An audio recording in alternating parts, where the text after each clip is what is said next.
15 August Bangabandhu Sheikh Mujibur রহমানের মৃত্যুবার্ষিকী। তার শাহাদাত বার্ষিকীতে সামাজিক যোগাযোগ মাধ্যমে শ্রদ্ধা জানিয়েছেন ক্রীড়া অঙ্গনের তারকা সাবেক বিশ্বসেরা অলরাউন্ডার সাকিব আল হাসান থেকে শুরু করে ঢাকাই সিনেমার সুপারস্টার শাকিব খান। সবার হৃদয়ে আজ একই শোক, একই শ্রদ্ধা। 1975 সালের এই দিনে নির্মমভাবে হত্যা করা হয় শেখ মুজিবকে। ধানমন্ডির 32 নম্বরে নিজ বাসভবনে সংগঠিত ইতিহাসের ঘৃণ্য ও নৃশংসতম সেই হত্যাকাণ্ডের আজ 50 বছর।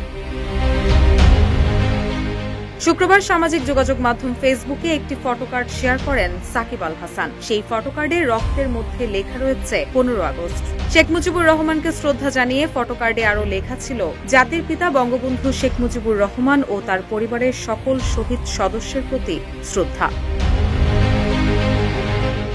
ঢালিউড কিং শাকিব খানও সামাজিক যোগাযোগ মাধ্যম ফেসবুকে বঙ্গবন্ধুর ছবি সংবলিত একটি ফটোকার্ড শেয়ার করে শ্রদ্ধা জানিয়েছেন। পোস্টে তিনি লিখেন, শোকাবহ দিনে বিনম্র শ্রদ্ধা। 1975 সালের 15 আগস্ট রাতে শেখ মুজিবকে ছাড়াও তার সহধর্মিণী বেগম ফজিলাতুন্নেসা মুজিব, শিশুপুত্র শেখ রাসেল সহ 3 ছেলে, 2 পুত্রবধূ, শেখ মুজিবুর রহমানের একমাত্র ভাই শেখ আবু নাসের, বঙ্গবন্ধুর ফোন পেয়ে তার জীবন বাঁচাতে ছুটে আসা কর্নেল জামিল, এসবির কর্মকর্তা সিদ্দিকুর রহমান ও সেনা সদস্য সৈয়দ মাহবুবুল হককেও হত্যা করা হয়। ওই সময় শেখ মুজিবুর রহমানের 2 মেয়ে শেখ হাসিনা ও শেখ রেহানা বেলজিয়ামে অবস্থান করায় বেঁচে যান।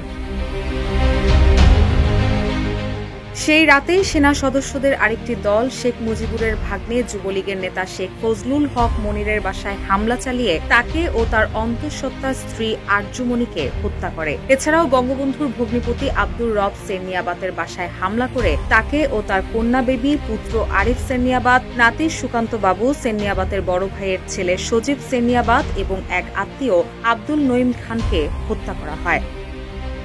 রুশা সুর, নিউজ ডেস্ক, ইত্তেফাক।